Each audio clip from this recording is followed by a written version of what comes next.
우리가 오늘 함께 읽은 이 본문의 앞에 본문에서는 바울이 이제 자신의 앞으로의 사역의 계획을 소개하는 내용이었습니다. 이제 오늘 본문은 바울이 로마 교회 성도들에게 자기를 위하여 기도해달라고 부탁하는 그런 내용입니다. 우선 30절을 보겠습니다. 형제들아, 내가 우리 주 예수 그리스도와 성령의 사랑으로 말미암아 너희를 권하노니 너희 기도에 나와 힘을 같이하여 나를 위하여 하나님께 빌어 그랬습니다. 너희가 기도할 때에 간절히 힘을 다해서 나를 위하여 기도해 달라는 거예요. 사실 이 바울은 대사도로서 누구보다도 기도하는 일에 힘썼던 기도의 사람이었습니다. 바울 서신들을 보십시오. 많은 부분에서 내가 너희를 위하여 기도할 때마다 하나님께 감사한다, 이런 표들이 많이 나와요.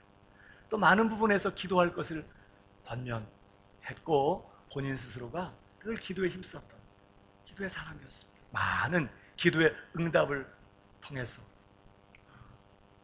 고난을 극복하고 위기를 넘어가면서 위대한 사역을 감당했던 그야말로 기도의 용장이었어요. 어찌 보면 로마 교회가 그런 바울에게 기도를 받아야 할 것 같습니다. 그런데 오늘 본문을 보면 오히려 바울이 로마 교회에 자기를 위해 기도해 줄 것을 부탁하고 있는 것이에요. 이유가 뭘까요? 그것은 앞으로의 이 바울의 사역들이요, 이제 그가 특별히 부지헌금을 가지고 예루살렘을 방문했다가 로마 교회 성도들에게 나아가서 그들과 교제하며 또 앞으로 서바나 선교의 그 계획을 세우는 이런 모든 일들이 결코 순탄치 않을 것임을 예감했기 때문이었습니다. 지금은 그 어느 때보다도 하나님의 특별하신 은혜와 도우심이 절실하게 필요한 때였어요. 그래서 지금 기도를 부탁하는 것이죠. 아니, 그냥 개인적으로 기도하면 안 되나요? 사실 로마 교회 성도들보다 훨씬 영성도 깊은 은혜를 체험했던 오랜 기도의 삶을 살았던 기도의 용장인 바울, 그가 얼마든지 전에도 그랬던 것처럼 개인적으로 기도해도 충분할 것 같아요. 그런데 오늘 본문을 보면 그런 바울이 로마 교회에 기도를 부탁하고 있어요. 이유가 뭘까요? 그냥 형식적으로 기도해달라고 이렇게 하는 걸까요? 이유가 있습니다. 바울은요, 교회의 합심 기도가, 합심하여 교회가 하나님께 드리는 그 중보의 기도가 얼마나 큰 위력이 있는지를 바울이 분명하게 알았기 때문이었습니다. 예수님께서 마태복음 18장 19절 이하에 이런 말씀을 하십니다. 진실로 다시 너희에게 이르노니 너희 중에 두 사람이 땅에서 합심하여 무엇이든지 구하면 하늘에 계신 내 아버지께서 그들을 위하여 이루게 하시리라. 그러면서 20절 다 같이 시작.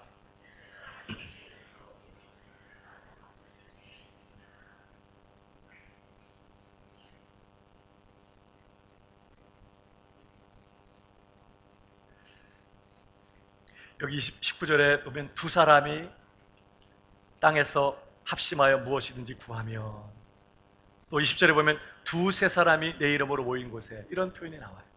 두 사람 혹은 두세 사람. 왜 두 사람 혹은 두세 사람이 나올까요?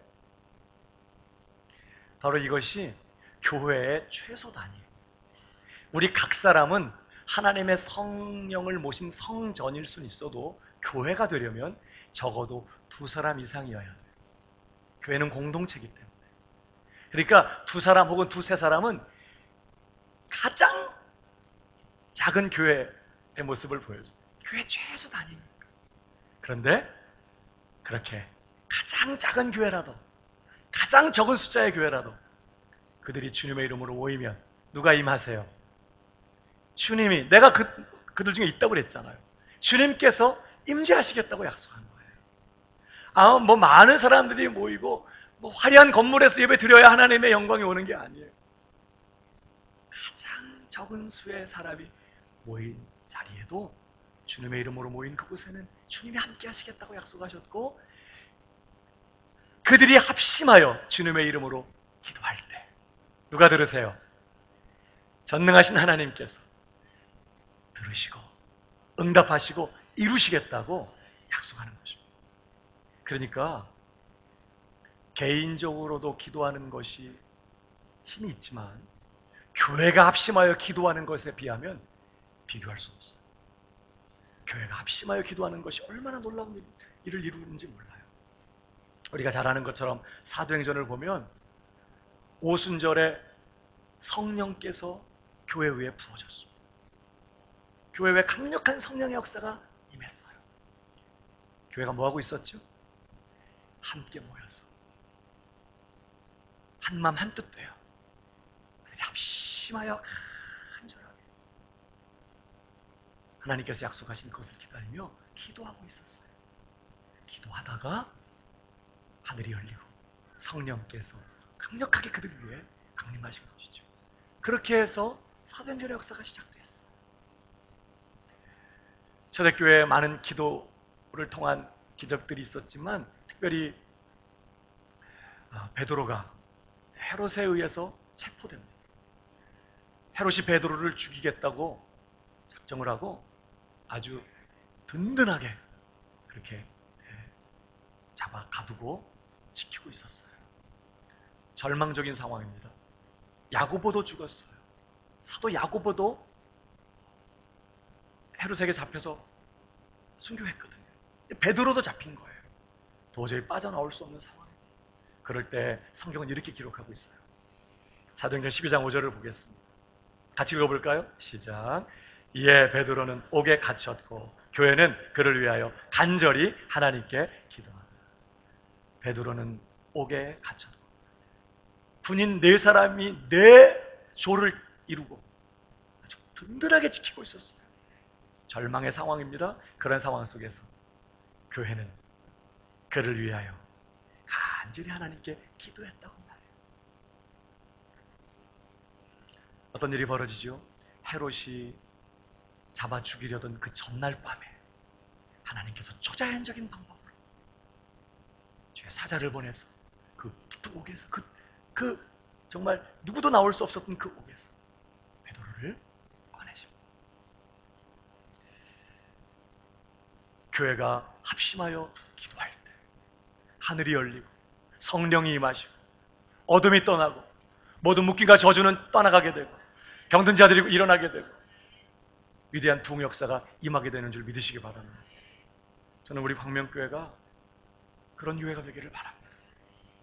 함께 모여서 교세만 자랑하는 교회가 아니라 영적 전투력을 가지고 기도하는 일에 능한, 함께 모여서 부르짖을 때 하늘이 열리고 성령의 단비가 메마른 땅에 쏟아지게 하는 역사를 감당할 수 있는 그러한 사도행전의 교회가 되기를 바랍니다. 바울이 이런 사실들을 너무나 잘 알았던 거예요.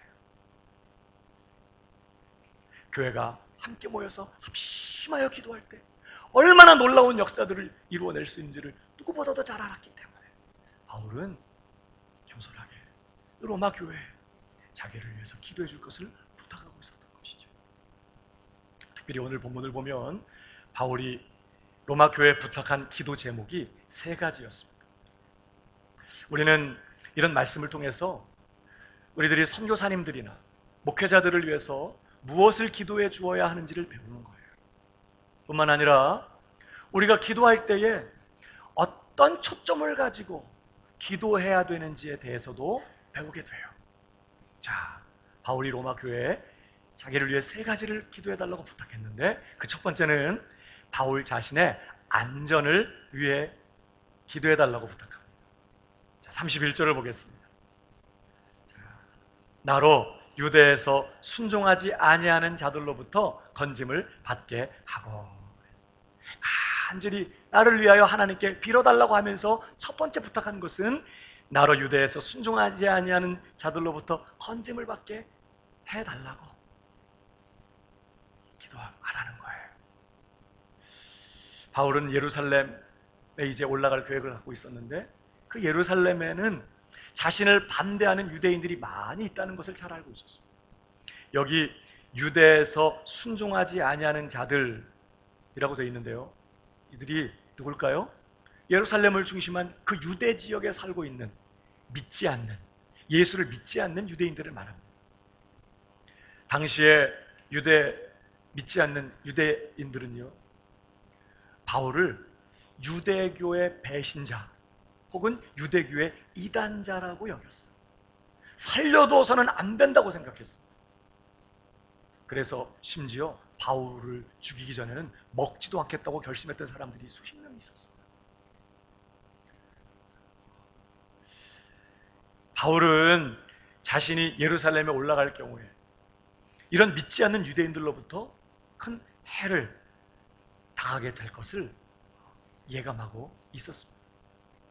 그래서 바울은 자신의 신변의 안전을 위해서 기도해달라고 부탁했던 것이죠.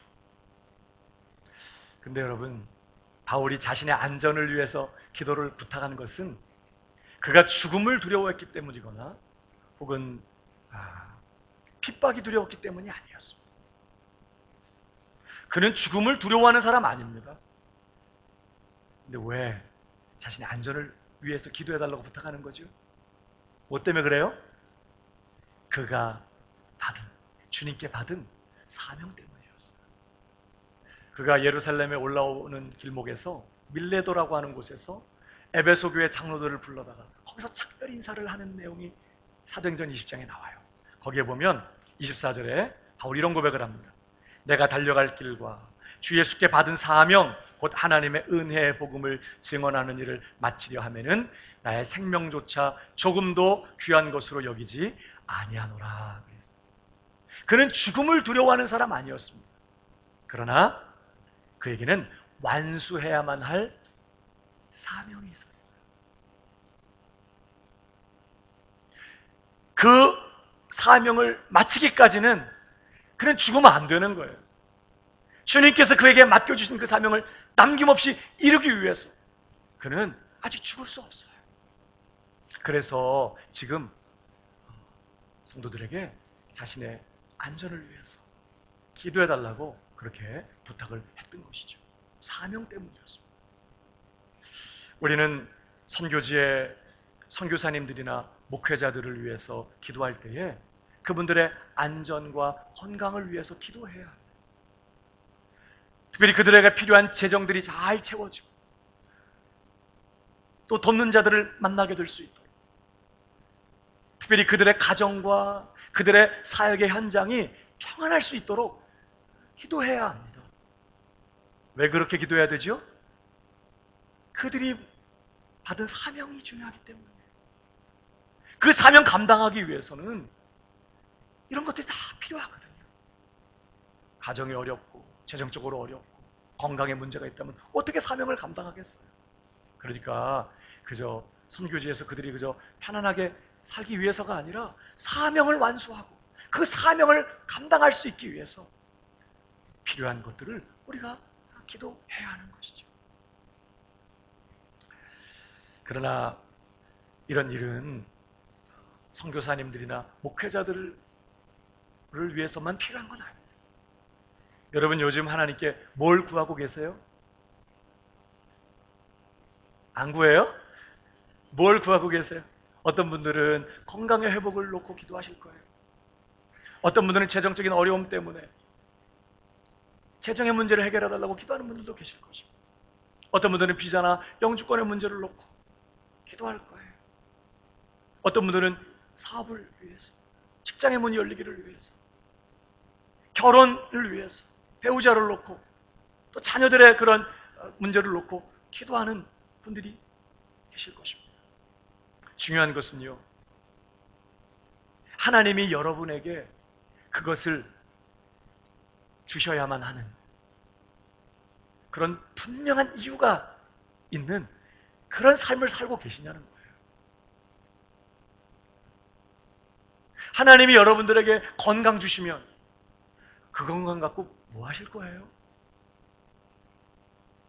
하나님께서 여러분들에게 재정을 주시면 그 재정 가지고 여러분 뭐 하실 거예요?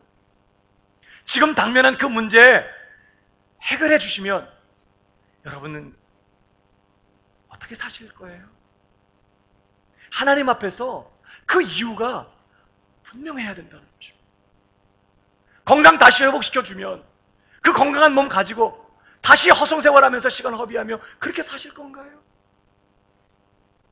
하나님께서 재정 넉넉하게 채워주시면 그 넉넉한 물질 가지고 또 허랑방탕하면서 육신의 정욕을 위해 남은 생애를 그렇게 사실 건가요? 사명을 붙들고 그 사명을 위해 사는 그런 사람이 되어야 된다는 거예요. 우리 주님께서 뭐라고 말씀하셨죠? 너희는 먼저 그의 나라와 그의 의를 구하라. 그걸 추구하라는 거예요. 그것을 붙들고 그것을 위해 살아가라는 거예요. 그래야면 이 모든 것을 너희에게 더하실 것이라고 말씀하셨어요. 우리에게 주어진 그 사명을 붙들고 그 사명을 이루기 위하여 헌신하는 그런 인생 될 때에 그 사명 감당하는 일에 필요한 모든 것 하나님께서 다 채워주시겠다고 분명히 약속하신 거죠. 그러니까 서바이벌 모드로 살지 마요. 그냥 먹고 살고 그저 힘들지 않고 그저 편안하게 살고 그런 것에 삶의 초점을 두면 안 돼요. 미션 모드로 살아야 돼요. 그러면 우리의 서바이벌에 관한 모든 것은 하나님이 다 책임져 주시기로 이미 약속하셨어요. 여러분에게는 그게 있냐고요. 오늘 내가 붙들고 내 인생을 쏟아 부어야 될 그 사명을 깨닫고 그 사명을 위해서 오늘을 사는 그런 성도가 되셨나요?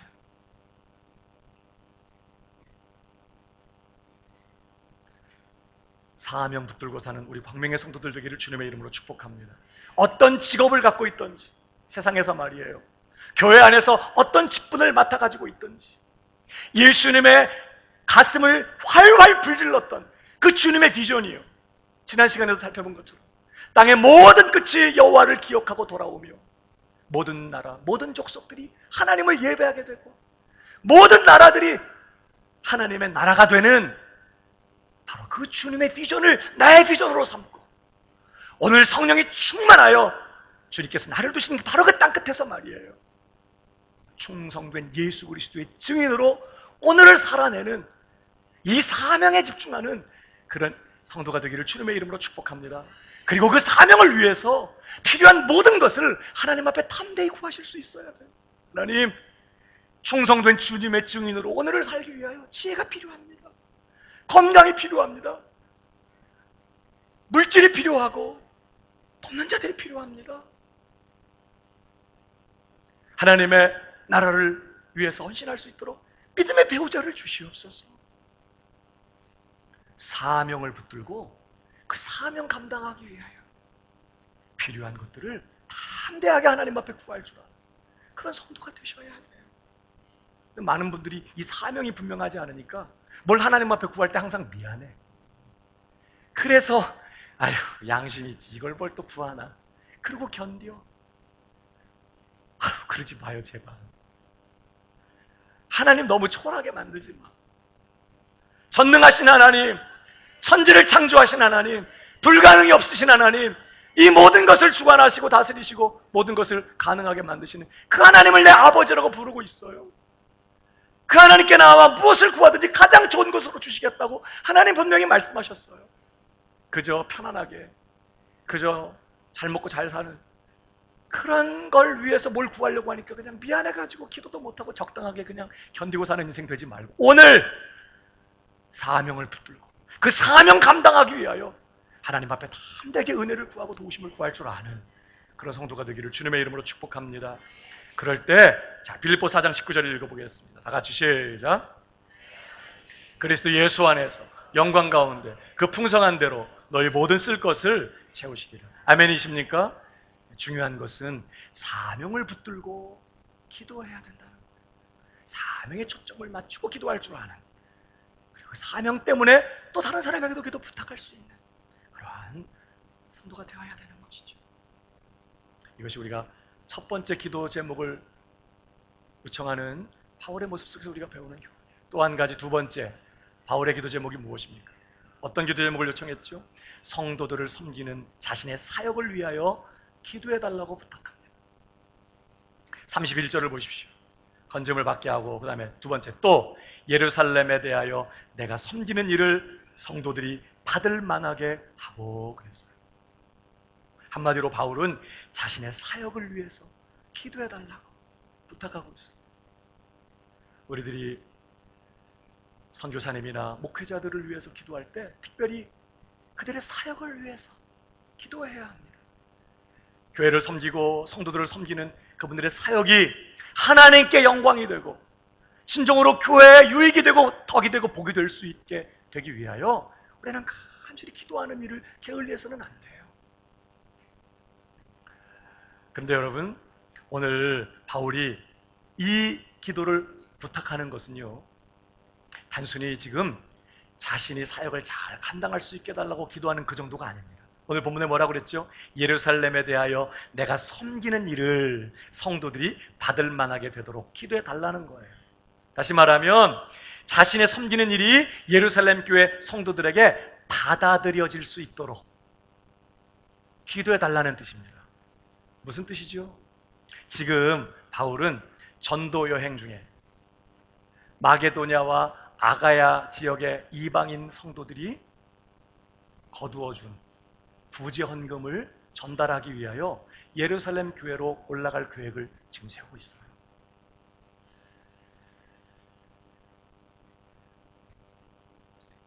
바울의 복음을 듣고 예수를 믿게 됐을 때 이방인 성도들은 깨달았어요. 유대인이나 헬라인이나 이방인이나 똑같이 하나님 앞에서 소망 없는 죄인이었고,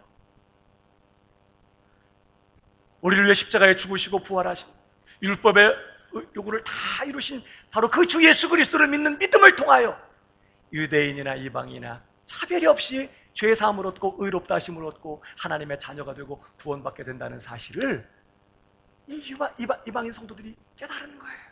그러면서 지금까지는 예수 믿기 전에는 유대인과 이방인은 결코 섞일 수 없고 교제할 수 없었던 그러한 부류의 사람들이었지만, 이제 예수님 안에서는 한 형제가 되고 함께 한 분 예수 그리스도의 은혜를 통해서 의롭다함을 얻고 구원받게 된 그런 한 지체가 되고 그리스도 안에 한 형제 자매가 됐다는 사실을 이 이방인 성도들이 깨달은 것입니다.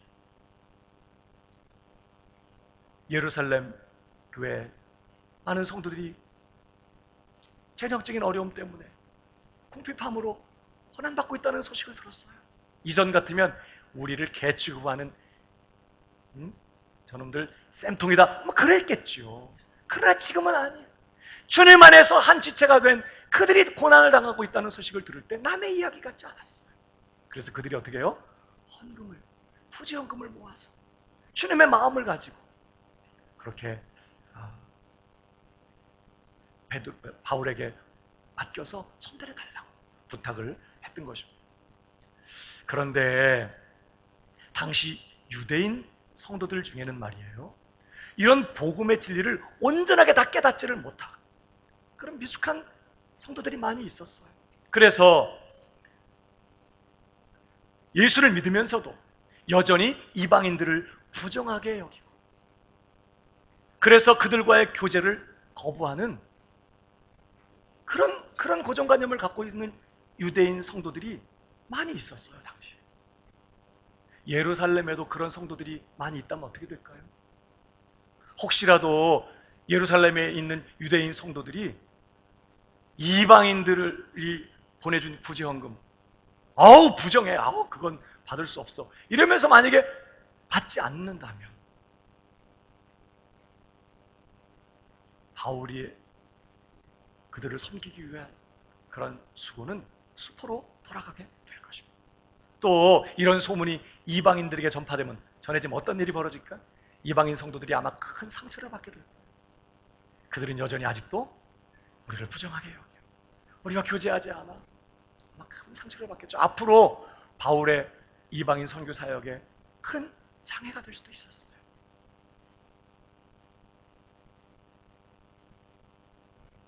오늘 바울은요, 예루살렘에 있는 유대인 성도들이 복음의 진리를 분명하게 깨닫고 그 복음의 진리 위에 굳게 서 있는 그런 성도들이 되기를 간절히 바랬어요.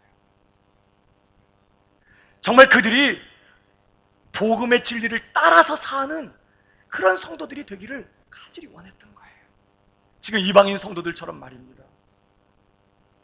이제 복음 안에서, 예수 그리스도 안에서 유대인이나 이방인이나 한 지체가 되고 한 형제가 되고 한 몸이 되었으니 서로를 돕고 섬기는 것이 마땅하다고 여겨서 유대 성도들을 위해서 구제헌금을 주님의 마음을 가지고 모아 보내준 것처럼 유대인 성도들도 통일하게 그 주님의 마음을 가지고 예수 그리스도 안에서 복음 안에서 한 지체되고 한 형제된 자들로 여기고 이방인들을 받아줌으로써 그들이 보낸 그 사랑, 그 구제헌금을 기쁘게 감사함으로 받아들여 주기를 바울이 간절히 원했던 거예요. 그래서 지금 바울은 그 문제를 놓고 그렇게 될 수 있도록 기도해 달라고 부탁하고 있었던 것이죠. 그러니까 오늘 바울의 관심은 뭐예요? 단순히 그저 자기 사역이 잘 되게 해달라 이런 정도가 아닌 것입니다. 유대인 교회든 이방인 교회든 교회가 성도들이 복음의 진리 위에 굳게 서서 복음의 진리를 따라서 사는 그런 성도들이 되기를 간절히 바랬던 거예요. 얼마나 사람들이 많이 모이냐, 얼마나 좋은 건물을 갖고 있냐, 이게 관심이 아니라 그 성도들이 올바른 복음의 진리에 굳게 서서 말이에요.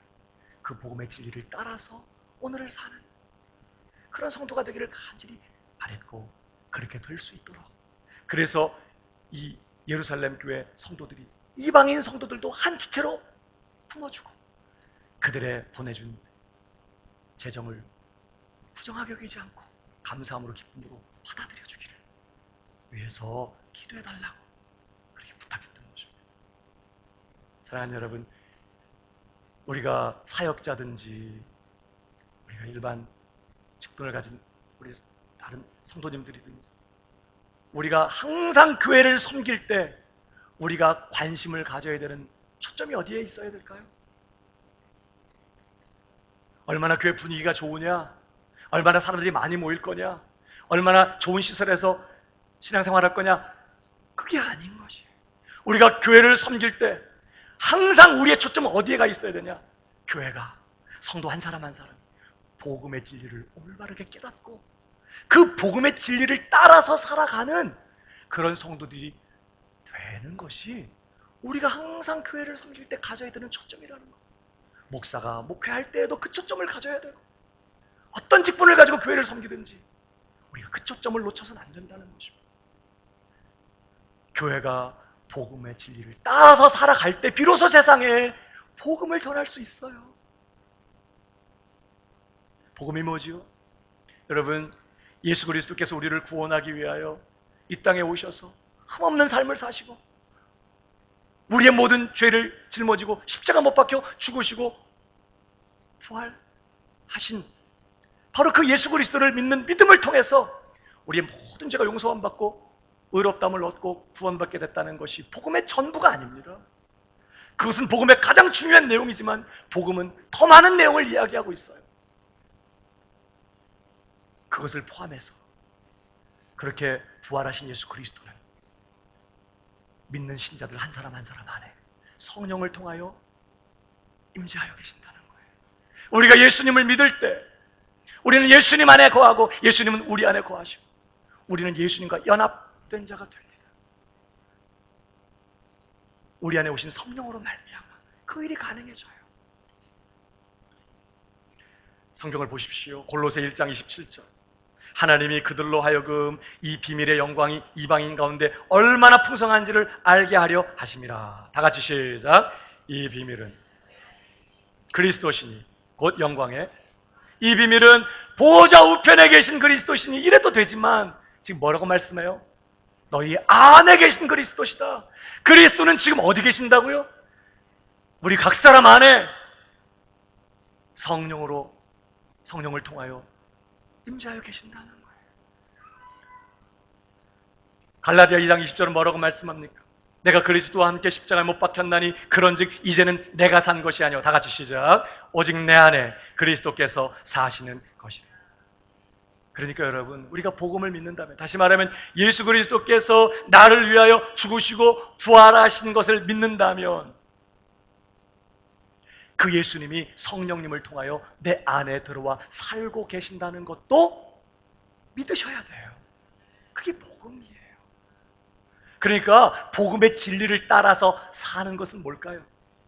날 위해 죽으시고 부활하신 예수 그리스도를 믿을 뿐만 아니라 그 예수 그리스도께서 내 안에 주님으로 임재하셔서 내 안에 들어와 살고 계신다는 것도 믿고, 이제는 오늘 바울처럼 고백하며 사는 것이에요. 내가 그리스도와 함께 십자가 못 박혔습니다. 이제 더 이상 나는 주님과 함께 죽었고 오직 내 안에 그리스도께서 살고 계십니다. 내 안에 사시는 예수 그리스도를 나의 전부로 삼고 이제는 늘 그 주 예수님과 교통하며 주 예수님을 바라보고 그 주님을 의식하고, 내가 바라볼 때 주님도 바라보시고, 내가 듣는 소리를 주님도 듣고 계시고, 내가 경험하는 모든 경험을 주님도 나와 공유하고 계시는, 내 안에 충만하게 살아계시는 그 주 예수님을 늘 의식하고 바라보면서 그분과 마음을 나누며 그분과 친밀하게 교제하면서 그분의 음성을 들으며 오늘 그분을 따라 하루하루를 살아가는 그런 성도가 되어야 하는 것이에요. 그게 복음의 진리를 따라 사는 성도의 삶의 모습인 것입니다. 예수를 믿는다면 십자가에 죽으시고 부활하신 예수만이 아니라 지금 내 안에 사신 내 전부가 되신 예수님을 믿고 그분을 내 전부로 삼고 이제는 예수의 생명으로 살고 예수의 의로 서고 예수의 이름으로 나아가고 예수님의 아들의 권세를 가지고 하나님 앞에 서고 예수 그리스도로 사는, 그리고 지금 내 안에 가신 그 주님과 교제하고 동행 그분의 음성을 들으며 내 양은 내 음성을 들으며 나는 그들을 알며 그들은 나를 따르느니라. 오늘 그렇게 나와 함께 하시는 주님을 따라서 그분을 본받아 그분과 교제하며 그분을 따라가는 이런 삶을 살아가야 돼요. 그럴 때에만 비로소 우리는 세상에 예수 그리스도를 증언하는 삶을 살 수 있을 뿐만 아니라 오늘 이방인 성도들이 유대인 성도들을 한 지체로 끌어안고 그들을 주님의 마음을 가지고 섬기면서, 또 유대인 성도들도 이방인 성도들을 한 지체로 여기고 도무지 섞일 수 없었던, 받아들일 수 없었던 그들을 용납하고 받아주고 사랑하면서 그렇게 서로 사랑하며 살 수 있었던 것처럼 오직 내 안에 계시는 예수 그리스도 그분의 생명으로 사는 성도만 원수까지라도 사랑하면서 내가 용서할 수 없는 사람을 용서하고 사랑하며 살아갈 수 있는 것이에요. 사랑하는 여러분, 복음 진리에 굳게 서서 복음의 진리를 따라 사는 그런 신자가 되기를 주님의 이름으로 축복합니다. 내 안에 살아계신 예수 그리스도를 여러분이 아셔야 합니다. 그 주님과 날마다 교제하는 삶을 살아가야 돼요. 그 주님의 음성을 들으며 늘 그 주님의 다스림을 받으면서 그 주님의 인도를 따라서 발걸음을 옮기는 그런 성도가 되셔야 합니다. 그저 주일에 목사의 설교 들으면서 위로받는 그런 신앙생활은 이제 청산해야 돼요. 그저 형식적인 종교 행사에 만족하는 그런 신앙생활은 다 땅에 묻어버려야 합니다. 오늘 날 위해 죽으시고 부활하셨을 뿐만 아니라 내 안에 들어와 주님 되셔서 내 안에 사시는 예수 그리스도를 알고 그분을 사랑하고 그분과 교제하면서 그분의 음성을 들으며 그분을 따라가는, 그래서 그분의 생명으로, 그분의 능력으로, 그분의 심정으로, 그분의 마음으로 원수까지라도 사랑하며 용납하고 긍휼히 여기면서 충성된 주님의 증인으로 오늘을 사는 그런 신자가 되셔야 해요.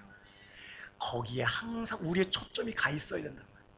교회를 섬길 때, 누군가를 위해 기도할 때, 하나님, 내 남편이, 내 아내가, 내 자녀들이, 우리 목장의 아무개가, 내 주변에 누구가 정말 예수를 믿고 이제 오늘 살아계신 그 예수님을 모시고 복음 진리를 따라 그 주님과 동행하며 주님을 따라가는, 원수까지라도 사랑하며 예수의 생명으로 오늘을 넉넉히 승리하는 그런 성도, 그런 목회자, 그런 우리 가족들이 되게 하여 주옵소서. 항상 우리의 기도의 초점이 거기에 가 있어야 된다는 것을 오늘 이 바울의 두 번째 기도 부탁을 통해서 우리가 배우게 되는 거예요. 그런 은혜가 저와 여러분 모두에게 있기를 주님의 이름으로 축복합니다. 마지막 세 번째로, 바울은 로마를 방문하는 일이 형통하기를 위해 기도해달라고 부탁하고 있습니다. 32절을 보십시오. 세 번째 기도 제목인데요. 다 같이 시작. 나로 하나님의 뜻을 따라 기쁨으로 너희에게 나아가 너희와 함께 편히 쉬게 하라. 이방인을 위한 선교사로서 바울은 얼마나 고된 삶을 살았는지 몰라요. 늘 핍박과 환란이 끊이질 않았어. 악감을 가지고 미워하는 사람들 상대하면서 정말 바울은 쉬지 못하고 늘 긴장을 풀지 못하고 어려움을 견디고 고난을 견디면서 어렵게 사역을 했어요. 물론 그때마다 주님이 도우셨지만 이제 바울에게는 약간의 쉼이 필요했어요. 육신을 가진 인간이니까. 그는 예루살렘 방문하는 일을 잘 마치고 이제 로마로 건너가서 로마에 있는 성도들과 만나 교제하면서 쉼을 가지고 또 그들과 함께 서바나를 선교하는 일을 함께 계획할 그런 계획을 가지고 이 일이 형통할 수 있게 해달라고 기도하고 있는, 부탁하고 있는 것입니다. 근데 중요한 것은요, 이 기도를 부탁하면서 오늘 바울이 언급하는 내용을 보십시오. 다시 32절을 보세요. 나로 뭘 따라서? 하나님의 뜻을 따라 기쁨으로 너희에게 나아가 너희와 함께 편히 쉬게 하라. 하나님의 뜻을 따라 이것입니다. 바울은 그들에게 가서 그들과 함께 편히 쉬기를 원했지만 바울은 그 일이 오직 하나님의 뜻 안에서만 되어지기를 원했어요. 하나님께서 기뻐하시고 원하시는 그 뜻 안에서 그 일이 되어지기만을 바랬고 그렇게 될 수 있도록 기도를 부탁하고 있는 것입니다. 그러니까 바울이 중요하게 여긴 것은 지금 자신의 형편이 아니에요. 자신의 여건 혹은 자신의 어떤 필요가 아닙니다. 그에게 중요했던 것은 뭐예요? 하나님의 뜻이에요. 하나님의 뜻 안에서 이게 하나님의 뜻이면 되게 하고 뜻이 아니면 또 다른 하나님께서 원하시는 뜻대로 되도록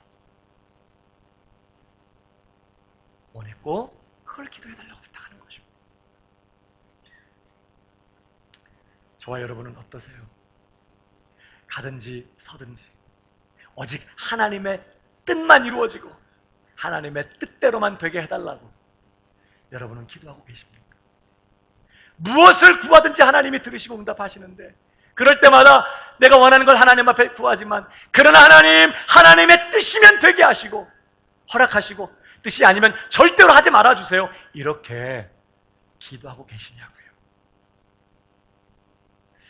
여러분, 내가 원하는 대로 이루어지는 것이 얼마나 위험한 일인지에 대해서 성경은 여러 곳에서 경고합니다.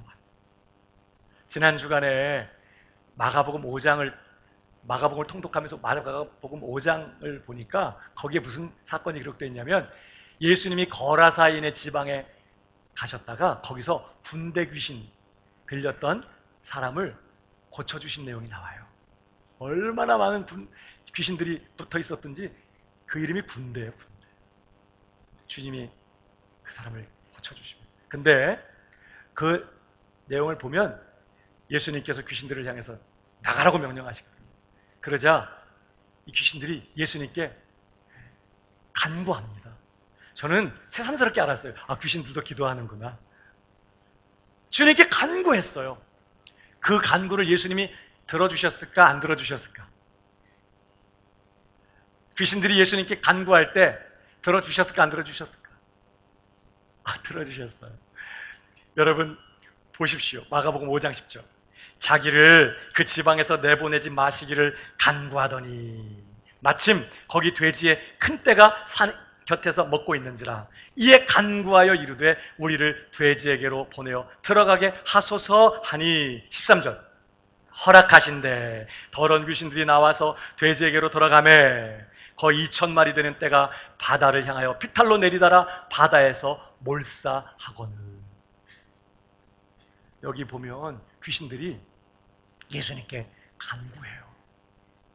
근데 그 간구의 내용에는 하나님의 뜻에 대한 신뢰나 무슨 그런 언급이 없어요.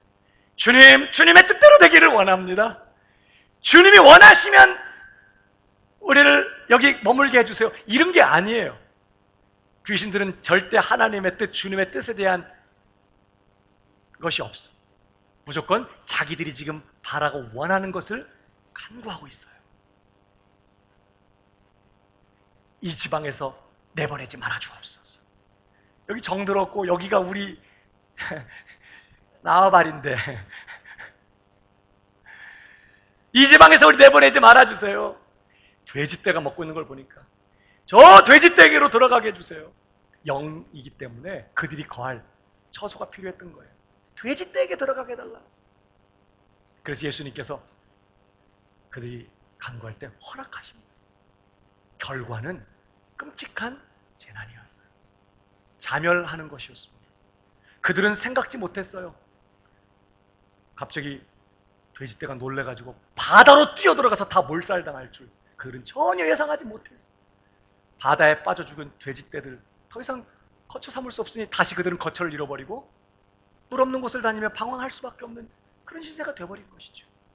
저는 이 사건을 읽으면서 우리가 하나님 앞에 구하는 대로 주시는 게 그게 사랑이 아니구나 이런 생각했습니다. 우리가 때로 구하는 것을 하나님이 거라져라 하시는 게 사랑이구나 이런 걸 다시 봐요. 마귀가 예수님이 귀신들을 사랑한 건 아니야. 근데도 구하는 걸 주세요. 우리는 자꾸 내가 하나님 앞에 구한 것을 받아야 하나님이 날 사랑하신다고 자꾸 생각하려고 해요.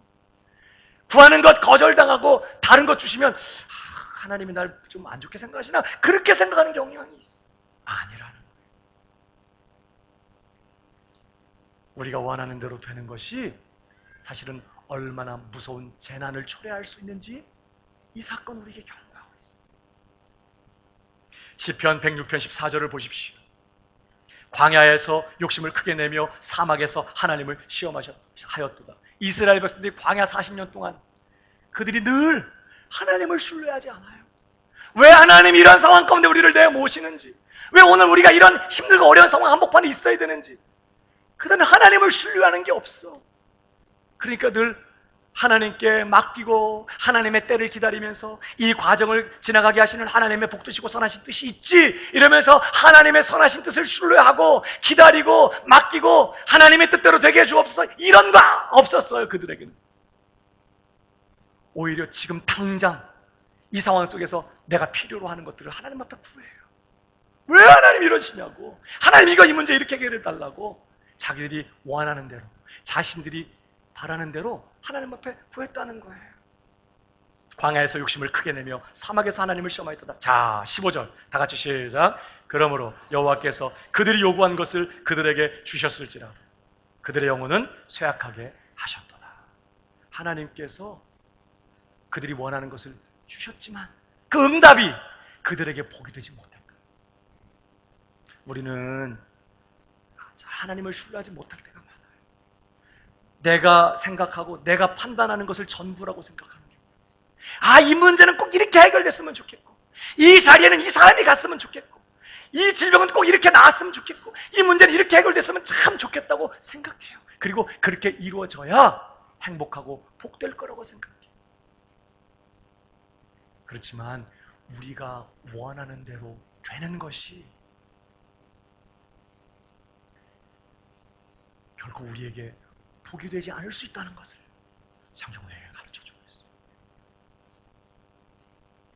내가 당장 필요하다고 원하는 것을 무조건 구하는 것은요 너무너무 위험해요. 내가 지금 원하고 하나님 앞에 구하는 것이 이루어졌을 경우에 그 결과가 어떤 일을 일으키게 될지 우리는 솔직히 아무도 몰라요.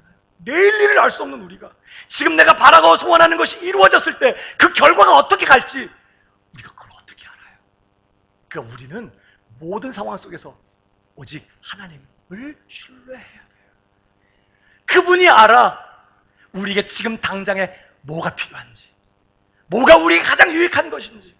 누구보다도 우리를 사랑하시고 누구보다도 선하시고 심지어 아낌없이 우리를 위하여 당신의 독생자도 내어주실 만큼 우리를 편드시고 위하시는 그분이 모든 걸 아세요. 그러니까 우리는 뭐예요? 우리가 원하는 걸 하나님 앞에 구하되 그분의 선하신 뜻에다가 우리의 모든 걸 맡겨놓고 하나님 이것 되었으면 좋겠습니다만 그러나 아버지가 원하시는 대로 되게 하여 주시옵소서. 아버지 뜻대로만 되기를 원합니다. 이렇게 기도해야 돼요. 여러분, 히스기야 왕이요, 이사야 선지자를 통해서 무슨 말씀을 들어요? 이제 네가 죽게 될 거다. 집안을 다 정리하고 죽을 준비를 해라. 그렇게 하나님의 말씀이 왔어요. 그 말씀을 듣고 히스기야가 뭐라고 하죠? 벽에다가 얼굴을 향하여 울면서 하나님 앞에 간절히 기도했어요. 물어야 되거든요. 하나님, 뜻이 무엇입니까? 왜 이런 일이 내게 일어난 겁니까? 이런 상황에서 내가 뭐 해야 되는 겁니까? 이렇게 물어야 되는데 그런 걸 없이 무조건 살려달라는 거예요. 하나님, 나는 아직 자식도 없잖아요. 이 병 치료해 주시고 과거에 내가 하나님 앞에 했던 선한 일들 기억하시고 나를 살려주세요. 그러면서 간절히 살려달라고만 기도했어.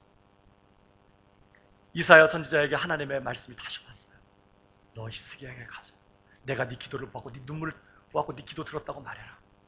그리고 15년의 생명 연장해 주겠다고 얘기해라.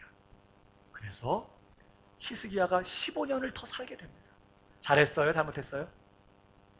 근데 문제는 뭐예요? 그 15년 사는 동안 태어난 아들이 므낫세예요.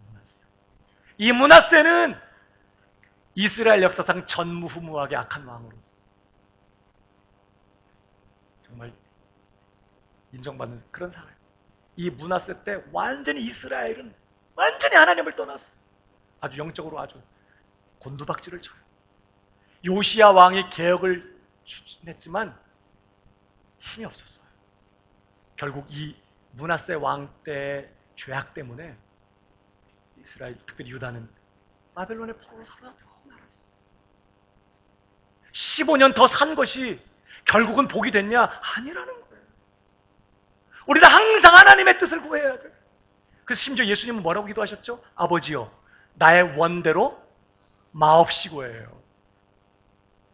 지금 내 안에는 어떤 소원이 있지만 그렇게 됐으면 정말 좋겠지만 예수님조차도 아버지여 그러나 나의 원대로 마옵시고 아버지의 원대로 되게 하여 주옵소서. 이렇게 기도했다는 거예요. 왜? 아버지 뜻대로만 되는 것이 다 사는 길이니까. 그것만이 진정으로 복된 길이니까. 그렇게 기도했던 것이죠. 사랑하는 여러분, 그러므로 오늘 내 하나님이 어떻게 신실하신 분이신지, 얼마나 선하신 분이며 얼마나 나를 잘 아시고 나를 사랑하시는 분인지를 기억하고 늘 하나님 앞에 우리가 원하는 것을 구하되 무조건 하나님의 뜻대로만 되게 해달라고 구할 수 있는 그런 실력 있는 하나님의 자녀들 되기를 주님의 이름으로 축복합니다. 그런 기도가 필요해요. 그러니까 항상 우리가 기도할 때 어디에 초점을 둬야 돼요? 하나님의 뜻. 우리의 모든 소원 담대하게 기도할 수 있어요. 그러나 항상 거기다가 하나님의 뜻을 붙여야 돼요.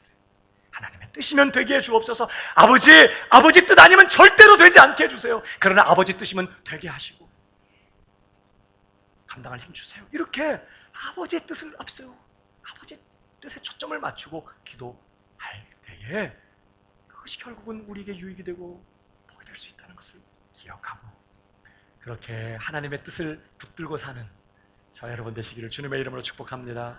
말씀을 정리합니다. 우리는 늘 선교사님들과 목회자들을 위해서 기도해야 돼요. 오늘 이 본문이 우리 그것을 도전해요. 우리는 파송하고 후원하고 있는 선교사님들, 또 열방에 흩어진 선교사님들, 또 교회들을 섬기는 우리 목회자들을 위해서 기도해야 됩니다. 뭘 기도해야 될까요? 세 가지를 특별히 기도해야 돼요. 그들의 안전을 위해서, 그들의 건강을 위해서, 그들의 필요한 모든 재정이라든지 모든 필요들을 위해서 기도해야 돼요. 뭐 때문에? 뭘 위해서? 사명이 중요하니까. 사명 감당할 수 있도록 말이에요. 두 번째 뭘 기도해야 되죠? 그분들의 사역을 위해서. 그 사역이 정말 하나님께 영광이 되고 교회에 유익되고 복될 수 있기를 위해서 기도해야 돼요. 뿐만 아니라 그들이 사역을 잘 마치고 적절한 쉼의 기회를 가질 수 있는 것 위해서도 기도해야 돼요.